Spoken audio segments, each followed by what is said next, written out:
Bay Area officials are speaking up after President Trump issued a statement on Truth Social the other day saying that he plans to issue an executive order to eliminate mail-in ballots in order to bring honesty to the 2026 midterm elections. But listen, mail-in ballots have been a thing for a really long time. In Pinellas County, the Deputy Supervisor of Elections, Dustin Chase, has said voters have long supported voting by mail. He said it is safe, it is secure, and it is convenient. This is all from a Bay News 9 article. He also said that mail-in ballots help reduce the crowd size at polling stations, and they are safe. Chase said that the county has a process in place to verify the ballots. Here's the real issue. It's not about them not being safe. When I was in the military station overseas, you have to mail in your ballot. That's how you vote. There are people who can't leave their home for whatever reason. People who travel for business. There are people who can't get out of work, even though you're supposed to get some time off to be able to do it. There are people who are just not going to be able to leave their shift in order to go to the polling place on election day. There are so many reasons that we need to protect the ability to use mail-in ballots.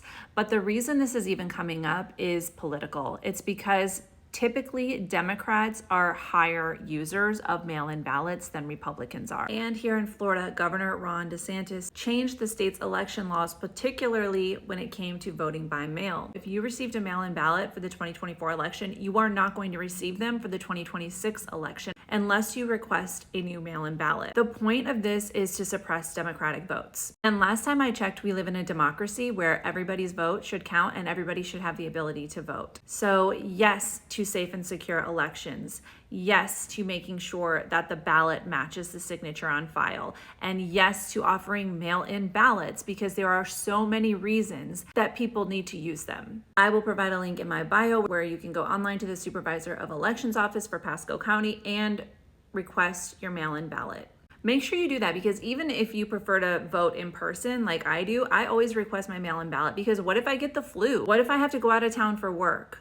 What if I break my leg? If there's a family emergency that takes me out of town on election day. There's so many things that could happen that could prevent you from getting to the polling place on election day. So you should have a mail-in ballot sitting in your house just in case you can't make it there on election day. Make sure your voice is heard and make sure you're following along here for all your Pasco County news and updates, and be sure to vote Vasquez in November 2026 for County Commission. I'll see you next time.